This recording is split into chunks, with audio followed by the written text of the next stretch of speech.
আসসালামু আলাইকুম। সার্বিয়ার প্যাড কিভাবে তৈরি করবেন তার ৩ নম্বর পর্বে সকলকে স্বাগতম। আমরা প্রথম পর্বে দেখিয়েছিলাম কিভাবে আপনার তথ্য দিয়ে অর্থাৎ আপনি নিজের নাম, অফিসের নাম, ঠিকানা, ফোন নম্বর, ইমেল অ্যাড্রেস এগুলো দিয়ে কিভাবে একটি বারকোড তৈরি করবেন সেই বারকোড তৈরি করা দেখিয়েছিলাম এবং ২ নম্বর টিউটোরিয়ালে দেখিয়েছি নট অ্যারো এবং গান্টার স্কেল কিভাবে ড্রয়িং করবেন সেই ভিডিওটি আমরা দেখিয়েছি। তো আজকে টিউটোরিয়ালে আমরা সার্বিয়ার প্যাডের সাইজ ঠিক করব।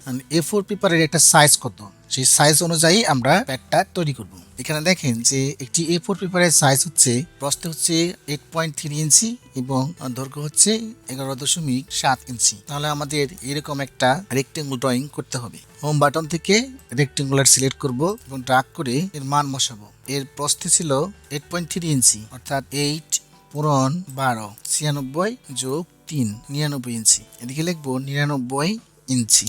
এরপর ট্যাবে চলে যাব। এখন এখানে আমরা পূরণ দিব 11.7 ইঞ্চি অর্থাৎ 11 পূরণ 12 132 আর 132 এর সাথে যোগ করতে হবে 7 139 ইঞ্চি। তাহলে এখন আমরা এখানে লিখতে হবে 139 ইঞ্চি। এন্টার দিবেন। এখন আমার এই যে রেক্টেঙ্গুলারটা দেখতে পাইতেছি এর সাইজ এখন A4 সাইজে হয়ে গেছে। এখন এই সাইজটি A4 হয়েছে কিনা তা অ্যালাইন থেকে চেক করে নেব। অ্যালাইন সিলেক্ট করব এবং এই বাহু মাপ নিয়ে উপরের দিকে নিয়ে যাব 8.3 ইঞ্চি। আবার অ্যালাইন সিলেক্ট করব এবং এখান থেকে এখানে আমরা সিলেক্ট করে ডান দিকে নিয়ে নেব 11 ফিট 7 ইঞ্চি। A4 পেপারের যে মাপটা সেটা হয়ে গেছে। লাইনটিকে সিলেক্ট করলাম, এরপর অফসেটে ক্লিক করলাম, মিড পয়েন্ট থেকে সিলেক্ট করে নিচের দিকে আমরা লিখব 1 ইঞ্চি। এন্টার দিবেন। রাইট বাটন ক্লিক করলেই এটা আমার হয়ে যাবে। আমরা যদি লাইন ওয়েটটাকে বন্ধ করে দিই তাহলে দেখবেন যে সুন্দর করে আমার এই সার্ভে পার্টটা দেখা যাচ্ছে। এখন আমি লাইন টুল সিলেক্ট করব এবং লাইন টুল থেকে এখান থেকে এদিকে একটা লাইন আমরা ড্রয়িং করে নেব। এরপর ট্রিমে চলে যাব। ট্রিম বাটনে ক্লিক করে ইন্টার প্রেস করব। এরপর এখানে একটা ক্লিক এবং এখানে একটা ক্লিক করব। আর উপরের দিকে দেখেন এই যে মাঝখানে আমাদের জয়েন্ট হয়েছে এটা আমরা এখন ডিলিট করে দেব দুই পাশ থেকেই। ঠিক আছে, তাহলে কিন্তু আমার ভিতরে একটা রেক্টেঙ্গুলার হয়ে গেছে। এখন এই রেক্টেঙ্গুলারকে আমরা 4টি সমান ভাগে ভাগ করব। এখন আমরা এটাকে সিলেক্ট করব।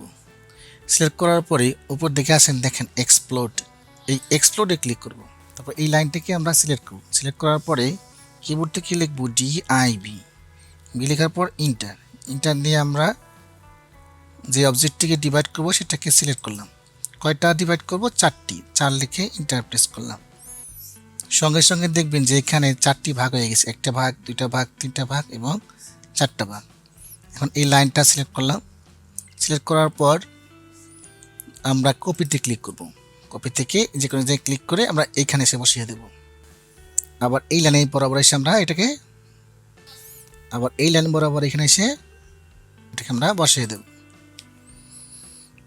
টিম অপশন সিলেক্ট করে এই বাহু এবং এই বাহুটিকে আমরা ডিলিট করে দেব।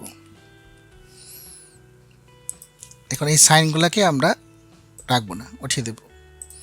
তাহলে এই বক্সটা আমার 4টা সমান ভাগে বিভক্ত হয়ে গেছে। কিবোর্ড থেকে টাইপ করব BO বাউন্ডারি, ইন্টার।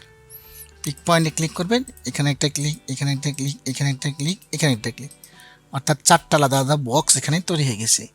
এখন এইটাকে আমরা ধরবো। ধরার পর এখানে অফসেট দিয়েছিলাম, পরে দিয়েছিলাম 1 ইঞ্চি। এখন আমরা এটার অফসেট দেব 0.5 ইঞ্চি। 0.5 ইঞ্চি লিখে আমরা এন্টার দেব। মাউসের রাইট বাটন ক্লিক। এটাকে ধরবো, সেম মানটা এখানে আমরা বসিয়ে দেব। এটাকে ধরবো, সেম মানটা এখানে বসিয়ে দেব। Click offset. দেখেন আমার 4টা সমান বক্স হয়েছে এবং প্রত্যেকটা বক্সের আলাদা আলাদা ভিতরে একটা অফসেটের বক্সও কি আমরা তৈরি করে ফেলছি। এই বক্সের ভিতরে আমরা বারকোডটা বসাবো। আমরা যে বারকোডটা তৈরি করছিলাম এই বারকোডটাকে এখানে আমরা প্রথমে বসাবো। কপি করলাম, তারপর এটাকে আমরা এই ভিতরে এসে বসিয়ে দেব। এই যে একদম মিড পয়েন্ট বরাবর এসে বসিয়ে দেব। এখন নেওয়ার পরে এটাকে আমরা আবার সিলেক্ট করব। সিলেক্ট করার পর যাবো হোমে থেকে যাবো মুভে, মাঝ বরাবর ক্লিক করে এটা ধরে উপর দিকে নিয়ে যাবেন।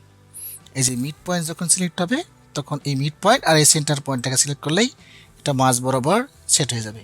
এখন দেখেন বারকোডটা কিন্তু এখন আমার সুন্দর করে সেট হয়ে গেছে। এইবার যে কাজটা করব সেটা হচ্ছে যে মৌজার যে তথ্যগুলো থাকে এই তথ্যগুলো আমরা এখানে সেট আপ করবো। প্রথমে আমরা যাব টেক্সটে যাব এই মাল্টি লাইন টেক্সট থেকে আমরা এই যে এইটাকে ধরবো, ধরার পর একদম এইখানে এসে এই বরাবর এসে আমরা সিলেক্ট করে ছেড়ে দেবো। এখন আমরা টেক্সটটা লিখতে থাকবো, যেমন একটা মোজার মধ্যে থাকে জেএল নাম্বার।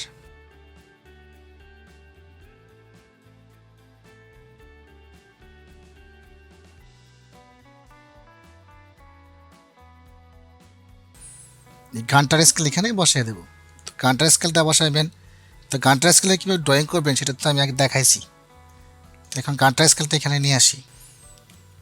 এখন এটা অনেক ছোটো দেখা যাচ্ছে, তো এটা আমরা একটু বড় করব। সিলেক্ট করব, সিলেক্ট থেকে স্কেলে চাপ দেবো, স্কেলে যাব, স্কেল থেকে বেস পয়েন্ট সিলেক্ট করে এটা যতটুকু বড় করার প্রয়োজন আর কি করতে পারবেন। এখন মুভ বাটন থেকে সিলেক্ট করে এটাকে ফিট পয়েন্ট জায়গায় এসে বসিয়ে দেব। আর উপরে এটা হচ্ছে আপনার গানটার স্কেল, আর উপরে যে স্কেলের মানটা সেই স্কেলের মানটা এখানে আমরা বসাবো। এর জন্য আবার একটা বক্স দেব, বক্স থেকে এখানে সিলেক্ট করে দিলাম, কপি করলাম, কন্ট্রোল বি দিয়ে এখানে ছেড়ে দিলাম। এখন এখানে আমরা নাম লিখব স্কেল